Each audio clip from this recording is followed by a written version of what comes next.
5 बेटियों की माँ होना कोई मामूली बात नहीं होती। सबसे ज़्यादा मुश्किल तो तब बढ़ती है जब पति ही अपनी बेटियों से नफरत करता हो। पहली बेटी पैदा हुई तो ससुराल वालों ने झूठी मुँह मुबारकबाद दी, मगर एक के बाद एक बेटियों की पैदाइश से ससुराल वालों ने मेरा जीना मुश्किल कर दिया था। शायद जिस गांव में मैं रहती थी वहां पर एक औरत को सम्मान तभी दिया जाता था जब वह बेटियों के साथ साथ बेटे की भी माँ बने।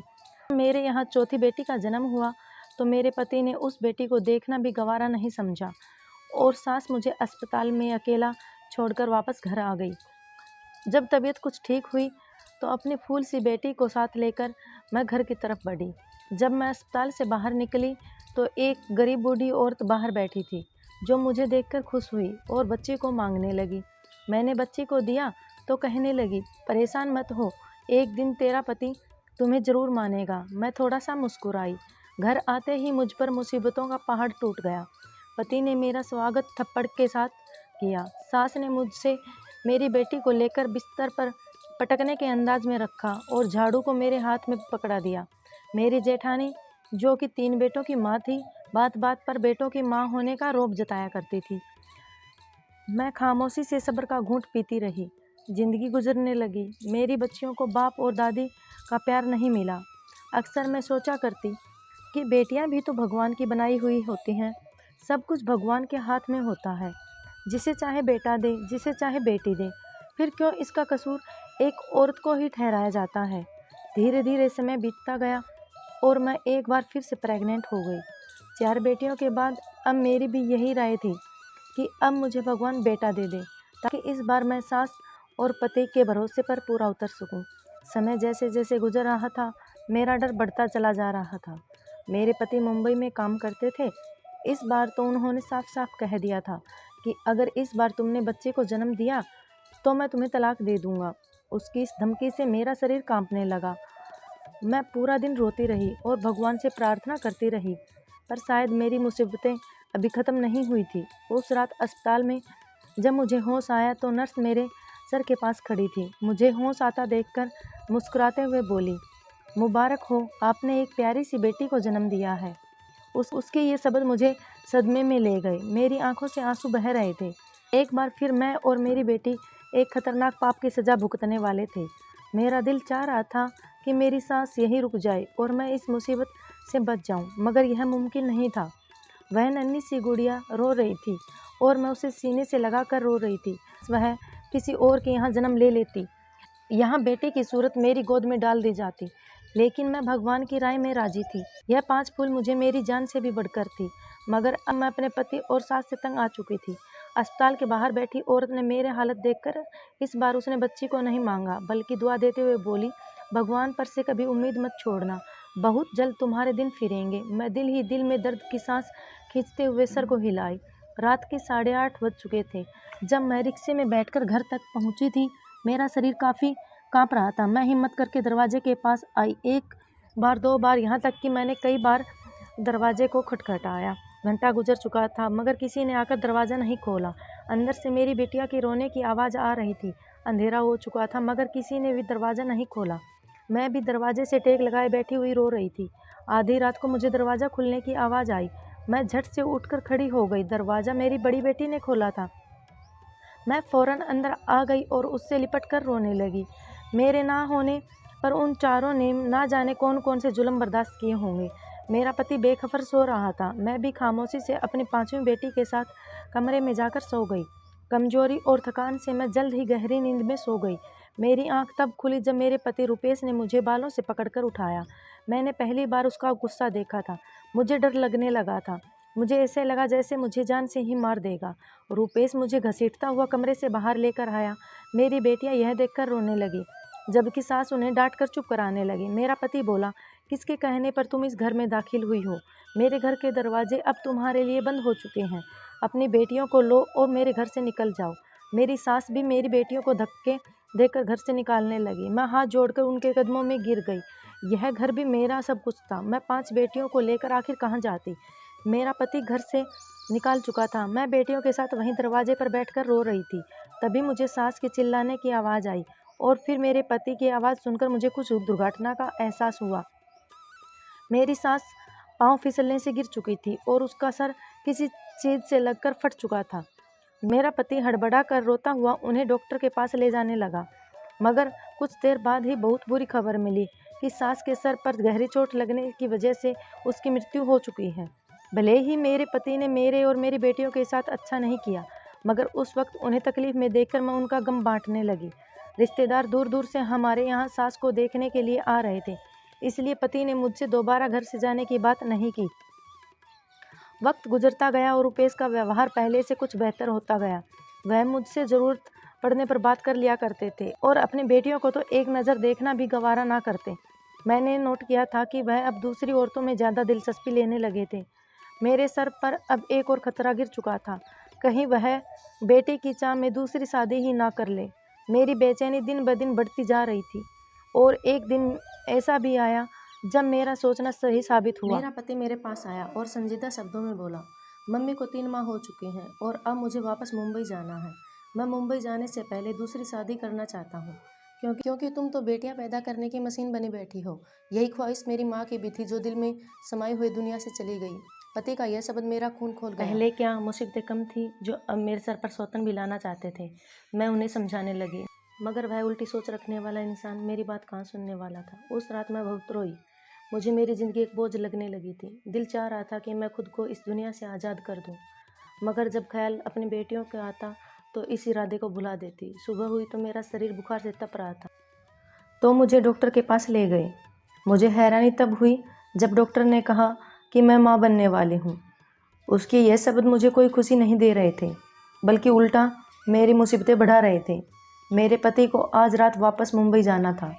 जब उसने यह खबर सुनी तो खामोशी से मुझे घर ले आया।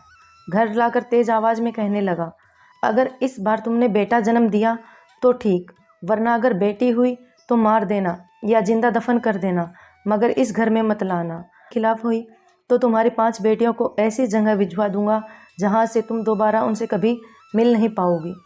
पति की शर्त सुनकर मैं दंग रह गई। रुपेश मुंबई चला गया और मैं डर का शिकार हो चुकी थी। जैसे जैसे वक्त करीब आ रहा था, मेरा दिल धड़कता जा रहा था। मैं हर समय यही प्रार्थना करती थी कि इस बार मुझे बेटा मिल जाए। मेरे घर में एक और बेटी आने का मतलब था बाकी की 5 बेटियों से भी हाथ धो बैठना। मैं नन्ही सी जान को किसी भी तरह मौत की घाट नहीं उतार सकती थी। समय पूरा हुआ और मैं भगवान से प्रार्थना करती अस्पताल में चली गई। मुझे इस बार बेटा ही चाहिए था, मगर शायद भगवान को कुछ और ही मंजूर था। एक बार फिर मैंने बेटी को जन्म दिया था। पति का बार बार फ़ोन आता, मैं काट दे रही थी। उसे क्या बताती कि आप छठी बेटी के बाप बन चुके हो। मेरे लिए ये बिल्कुल भी आसान नहीं था। मैं दिल पर पत्थर रखकर फैसला कर चुकी थी, मैं इस बेटी को अपने साथ लेकर नहीं जाऊंगी। मैं इस मासूम बच्ची को मारने का तो सोच भी नहीं सकती थी और न ही उसे जिंदा दफन कर सकती थी। मुझे कोई बीच का रास्ता निकालना था और यह काम शायद मेरे लिए दुनिया का सबसे मुश्किल काम था। मैं अस्पताल के बाहर निकली। सामने वही गरीब बूढ़ी औरत बाहर बैठी थी। ना जाने उस वक्त मैंने दिमाग में क्या सोचा और मैंने उस गरीब औरत को अपने साथ ले लिया और अस्पताल से हटकर दूसरी जगह पर चली गई। वह औरत हैरान थी, मगर जो बात मैंने उससे कही उसे सुनकर वह एकटक मुझे देखने लगी। कुछ देर खामोश रहने के बाद उसने हाँ में सिर हिलाया और मेरी बेटी को अपनी गोद में उठा लिया। मेरा दिल उस वक्त टुकड़ों में बंट गया था। एक माँ के लिए अपने बच्चों को खुद से जुदा करना बिल्कुल आसान नहीं होता। मैं दिल पर पत्थर रखकर घर की तरफ वापस आ गई। घर पहुंचते ही रुपेश का फ़ोन वापस आया। शायद वह मेरे जवाब का इंतज़ार कर रहा था। मैंने डरते हुए उसे बताया कि मैंने एक बेटी को जन्म दिया है। रुपेश उसके जवाब में कुछ नहीं बोला और कुछ देर बाद फ़ोन कट कर दिया। वक्त गुजरता गया और रुपेश को 3 साल बीत गए। इस दौरान वह एक बार भी वापस कश्मीर नहीं आए और न ही मुझसे कभी कोई बात करने की कोशिश की। हर महीने पैसे ज़रूर भिजवा दिया करते थे, जिससे मेरा और मेरी बेटियों का गुजारा हो जाया करता था। मुझे दोबारा वह गरीब औरत कहीं नज़र नहीं आई थी और मेरी 5 बेटियां मेरे पास मौजूद थी, मगर मुझे रह रहकर उस बच्ची की याद सताती रहती थी जिसे मैंने 3 साल पहले एक गरीब औरत को दे दिया था। अब तो लोग तरह तरह की बातें करने लगे थे। कुछ का कहना था कि रुपेश मुंबई में किसी दूसरी लड़की से शादी कर ली है और मेरे भांजे बता रहे थे कि रुपेश की दूसरी पत्नी से बेटा पैदा हुआ है।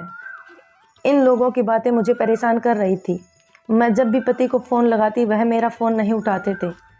अब तो उन्होंने पैसा भेजना भी बंद कर दिया था और अब भीख मांगने की नौबत आ चुकी थी। जब घर में पूरे खाने पीने की चीज़ें ख़त्म हो गई थी तो मैंने खुद काम करने का फ़ैसला किया। जहाँ भी काम करने मांगने जाती तो लोग मेरा मजाक उड़ाते कि पति मुंबई में लाखों कमा रहा है और पत्नी घरों में नौकरी ढूंढ रही है। पति का इंतज़ार करते करते 18 साल बीत गए थे। मैंने अपनी 3 बेटियों की शादी कर दी थी। 18 सालों में मैंने झाड़ू पोछा करके अपनी बच्चियों को पाल पोस कर बड़ा किया था, जबकि पति ने इस दौरान एक बार भी पलट कर नहीं देखा था। सोमवार का दिन था। जब मैं भगवान की पूजा कर रही थी, अचानक दरवाजे पर दस्तक हुई। जब मैंने दरवाज़ा खोला तो एक पल के लिए मैं सदमे में चली गई थी। मेरा पति रुपेश 18 साल बाद मेरे सामने खड़ा था। मुझे देखकर हल्का सा मुस्कुराया और अंदर आ गया। उसने घर आते ही मुझसे बिना कुछ बात किए सिर्फ इतना कहा, अब मैं हमेशा हमेशा के लिए कश्मीर वापस आ गया हूँ और अब सारा कारोबार यहीं करूँगा। मुझे तो हैरत तब हुई जब उसने कहा कि वह पिछले 2 महीने से कश्मीर में ही आया हुआ था। मैं खामोशी से उसकी बातें सुन रही थी। वह अपने कपड़े बैग से निकाल कर फ्रेश होने चला गया था। 18 सालों में मुझे रुपेश के बिना जीने की आदत हो चुकी थी, मगर तकलीफ़ तो तब हुई जब उसने आकर एक बार भी अपनी बेटियों के बारे में न पूछा और ना ही मुझसे यह पूछा कि इन 18 सालों में मैंने कैसे अपना और उन बच्चियों का पेट भरा है। शायद यहाँ भी मुझे ही सब्र करना था। रुपेश बाहर निकला और कुछ ऐसा शब्द बोला, उसे सुनकर मेरी सांस रुक गई। वह कहने लगा कि वह कश्मीर में एक लड़की को पसंद कर चुका है। उसका नाम पूजा है और अगले सोमवार को उसकी पूजा के साथ विवाह है। वह मुझे बताकर दोबारा घर से जा चुका था। मैं उसे जाते देखते रह गई। क्या कोई इस हद तक भी लापरवाह हो सकता है? उसकी बेटियां उसके प्यार के लिए तरस रही थी, मगर उसे कोई परवाह नहीं थी। सोमवार का दिन भी आ चुका था। घर को दुल्हन की तरह सजा दिया गया। मेरी बेटियां खामोशी से एक कमरे में छुपकर बैठ गई थी। उन्हें इस शादी से कोई दिलचस्पी नहीं थी। रुपेश बहुत खुश था। मुझे बताने लगा कि पूजा अपनी माँ के साथ यहीं आ रही है, यहीं पर उसका विवाह होगा और फिर अगले ही हफ्ते मैं पूजा के साथ वापस मुंबई चला जाऊंगा। मेरा सब्र का घूंट खत्म हो चुका था, लेकिन मेरा चुप रहना ही मेरा बेहतरीन जवाब था। मैं खामोशी से सर झुकाकर जब उसके कमरे में गई, तब वह लड़की मेरे सामने ही बैठी थी जिससे रुपेश का विवाह होने वाला था। उसे देखकर मेरे पैरों तले से ज़मीन निकल गई थी।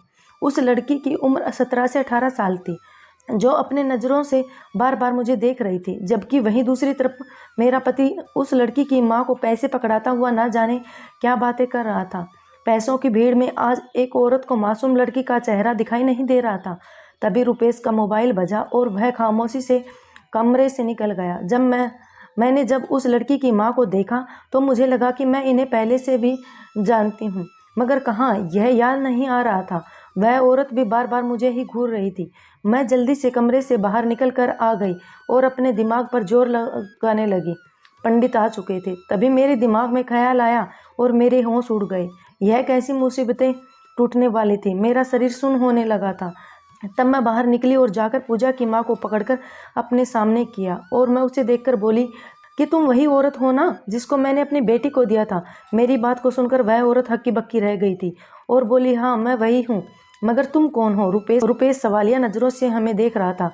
मैं गुस्से में बोली कि मैं वही औरत हूँ जो 18 साल पहले अपने इसी पति के डर से अपनी बेटी को तुम्हारे हवाले किया था। यह खबर किसी पाप की तरह गिरी थी। रुपेश घबराया हुआ था। वह औरत सीने पर हाथ रखकर ज़मीन पर बैठ गई और जबकि पूजा हैरत से मुझे देखने लगी थी। जब रुपेश होश में लौटा तो उस औरत से सवाल करने लगा। वह औरत अब मालदार हो चुकी थी, लेकिन मेरी बात को सच मान गई। पूजा मेरी और रुपेश की बेटी थी। अगर एक पल की भी देर हो जाती तो ना जाने कौन सी मुसीबत टूट पड़ती। रुपेश अपना बाल पकड़कर ज़मीन पर गिर चुका था और होश आते ही घर से निकल गया। उसकी बेटियों से नफरत थी, मगर जो पाप करने जा रहा था वह बहुत बड़ा पाप था। पूजा ज़मीन पर बैठी रो रही थी और मैं बेबसी से उसे रोता देखकर उसे सीने से लगाकर रोने लगी। रुपेश को घर से गए काफ़ी देर हो चुकी थी। 2 दिन गुजर चुके थे और फिर दरवाजे पर एक एम्बुलेंस आई जिससे रुपेश को उतारकर घर लाया गया। उसका 2 दिन पहले एक्सीडेंट हुआ था। उसकी एक टांग टूट चुकी थी। उसकी जुबान दांतों में आकर कट चुकी थी। अब वह बोल नहीं सकता था। जैसा भी था, मेरी बच्चियों का बाप था। बेटियां कहाँ बाप को तकलीफ में देख सकती थी। जब जब मेरी बेटियां रुपेश की सेवा करती, वह नज़र झुकाकर रोने लगता था। पूजा से उसने दोबारा कभी नज़र नहीं मिलाई और ना ही पूजा कभी रुपेश के सामने जाना चाहती थी। कुछ दिनों के बाद रुपेश ने अपना सारा धन अपनी 6 बेटियों के नाम कर दिया और अपनी बेटियों से माफ़ी मांगी और अब सभी खुश होकर रहने लगे। जब जब मेरी बेटी रुपेश की सेवा करती, वह नज़र झुकाकर रोने लगता था। पूजा से उसने दोबारा कभी नज़र नहीं मिलाई थी और ना ही पूजा कभी रुपेश के सामने जाना चाहती थी। कुछ दिनों के बाद रुपेश ने अपना सारा धन संपत्ति 6 बेटियों के नाम कर दी और अपने बेटियों से माफ़ी मांगी और हम सब खुशी खुशी रहने लगे। दोस्तों, अगर आपको मेरी कहानी पसंद आई हो तो लाइक, शेयर और सब्सक्राइब करें।